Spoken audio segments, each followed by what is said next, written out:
കോഴിക്കോട് ആവിക്കൽത്തോട് വിഷയം ചർച്ച ചെയ്യാൻ വിളിച്ച ജനസഭയിൽ പ്രതിഷേധം. MLA തോട്ടത്തിൽ രവീന്ദ്രനെതിരെയാണ് പ്രതിഷേധം. അശ്വിനാണ് ചേരുന്നത്. അശ്വിൻ, എന്തൊക്കെയാണ് അവിടെ സംഭവിച്ചത്? ഗോപി, കോഴിക്കോട് നഗരസഭയിലെ 66-ാം വാർഡിലെ ജനസഭയായിരുന്നു ഇന്ന് ചേർന്നത്. ഈ 66-ാം വാർഡിലെ ജനസഭയിൽ 66-ാം വാർഡിന് പുറമെ നിന്നുള്ളവർ, പ്രത്യേകിച്ച് CPM അനുഭാവികൾ വന്നു എന്നുള്ളതായിരുന്നു ഈ ആവിക്കൽത്തോട് സമരസമിതിയുടെ ആരോപണം. അവിടെ ഈ ആവിക്കൽത്തോടുമായി ബന്ധപ്പെട്ട ആവിക്കൽത്തോട് സിവേജ് ട്രീറ്റ്മെന്റ് പ്ലാന്റുമായി ബന്ധപ്പെട്ട ചോദ്യങ്ങൾ MLA-യോട് ഉയർന്നു. എന്നാൽ ഈ ചോദ്യങ്ങൾ ചോദിച്ചവരെ ഈ ഹാളിന് പുറത്തേക്ക് പോലീസ് പിടിച്ചു മാറ്റുന്ന സാഹചര്യമുണ്ടായി. ഇതോടുകൂടിയാണ് നാട്ടുകാർ MLA-ക്കെതിരെ പ്രതിഷേധിച്ചത്. സമരസമിതി പ്രവർത്തകർ പ്രതിഷേധിച്ചു. ഈ ജനസഭയിൽ സിവേജ് ട്രീറ്റ്മെന്റ് ജനങ്ങൾ പറയുന്നത് കേൾക്കാനും അവരോട് ചോദ്യം ചോദിക്കാനും അല്ലേ ജനസഭ? അപ്പൊ MLA ഈ ചോദ്യം ചോദിക്കാൻ അനുവദിച്ചില്ല എന്നാണോ ആരോപണം? അതെ, ചോദ്യം ചോദിക്കാൻ അനുവദിച്ചില്ല. ജനസഭയിൽ അധ്യക്ഷ പ്രസംഗവും ഉദ്ഘാടനവും കഴിഞ്ഞതിന് ശേഷം ഈ സീവേജ് ട്രീറ്റ്മെന്റ് പ്ലാന്റുമായി ബന്ധപ്പെട്ട ചോദ്യങ്ങൾ ഉയർന്നപ്പോൾ അത്തരം ചോദ്യങ്ങളെ അനുവദിച്ചില്ല. മറിച്ച് ചോദ്യങ്ങൾ ഉയർത്തിയവരെ പോലീസ് ഈ ഹാളിന് പുറത്തേക്ക് പിടിച്ചു കൊണ്ടുപോവുകയായിരുന്നു എന്നാണ് സമരസമിതി പ്രവർത്തകർ ആരോപിക്കുന്നത്.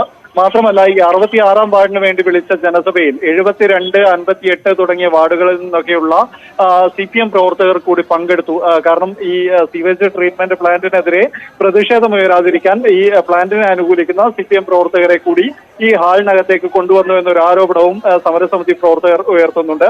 66-ാം വാർഡിലെ ആളുകൾക്ക് വേണ്ടി വിളിച്ച ജനസഭയിൽ എന്തുകൊണ്ടാണ് പുറമേ നിന്നുള്ള ആളുകളെ കൊണ്ടുവരുന്നത് എന്നുള്ളതാണ് ഇവർ ചോദിക്കുന്ന ഒരു ചോദ്യം. അത് സിവേജ് ട്രീറ്റ്മെന്റ് പ്ലാന്റിനെതിരെയുള്ള പ്രതിഷേധത്തെ ഇല്ലാതാക്കാൻ വേണ്ടിയിട്ടാണ്, അല്ലെങ്കിൽ പ്ലാന്റിനെ അനുകൂലിക്കുന്നവരെ മാത്രം ഈ സഭയിൽ പങ്കെടുപ്പിച്ചുകൊണ്ട് അത്തരത്തിലുള്ള പ്രതിഷേധങ്ങളെ ഇല്ലാതാക്കാനാണ് ശ്രമിച്ചത് എന്ന് സമരസമിതി ആരോപിക്കുന്നു. അതിനുശേഷമാണ് ഇത്തരത്തിൽ പ്രതിഷേധമുയർന്നത്, ഈ ചോദ്യങ്ങൾ ഉയർന്നത്. പക്ഷേ ചോദ്യങ്ങൾ ഉയർന്നതോടുകൂടി പോലീസ് ഈ പ്രതിഷേധിച്ചവരെ ഈ ഹാളിന് പുറത്തേക്ക് പിടിച്ചുകൊണ്ടുപോകുന്ന സ്ഥിതിയുണ്ടായി. സ്ത്രീകൾ ഉൾപ്പെടെയുള്ളവരാണ് ഈ പ്ലാന്റിനെതിരെയുള്ള ചോദ്യങ്ങൾ MLA-യോട് ഉയർത്തിയത്. അതിന് പിന്നാലെ തന്നെ ഈ ചോദ്യങ്ങൾ ചോദിച്ചവരെ ഹാളിന് പുറത്തേക്ക് പിടിച്ചു മാറ്റി. അതോടുകൂടി പ്രതിഷേധം ശക്തമായി. തുടർന്ന് MLA ഇവിടെ നിന്ന് ഹാളിൽ നിന്ന് പോവുകയായിരുന്നു. ജനസഭ നടക്കുന്ന ഹാളിൽ നിന്ന് പോവുകയായിരുന്നു. വലിയ പ്രതിഷേധമാണ് ജനസഭ നടക്കുന്ന ഹാളിലും അതിന് പുറത്തുമൊക്കെ ആയിട്ടുണ്ടായത്. ഈ സിവേജ് ട്രീറ്റ്മെന്റ് പ്ലാന്റിന് അനുകൂലമായിട്ടുള്ള ഒരു അഭിപ്രായ രൂപീകരണം നടത്താൻ വേണ്ടി CPM പ്രവർത്തകരെ ഈ ജനസഭയിലേക്ക് കൊണ്ടുവന്നു എന്നുള്ളതാണ് സമരസമിതി പ്രവർത്തകർ പ്രധാനമായും ഉയർത്തുന്ന ആരോപണം. മറ്റൊന്ന്, ഈ ചോദ്യങ്ങൾ ചോദിച്ചവരെ അത്തരം ചോദ്യങ്ങൾ ചോദിക്കാൻ അനുവദിക്കാതെ ഹാളിന് പുറത്തേക്ക് പിടിച്ചു മാറ്റുകയും ബലം പ്രയോഗിച്ച് പോലീസ് തന്നെ പിടിച്ചു മാറ്റുന്ന സാഹചര്യവും ഉണ്ടായി എന്നുള്ള കാര്യമാണ് സമരസമിതി സൂചിപ്പിക്കുന്നത്. അശ്വിനാണ് വിവരങ്ങൾ നൽകിയത്.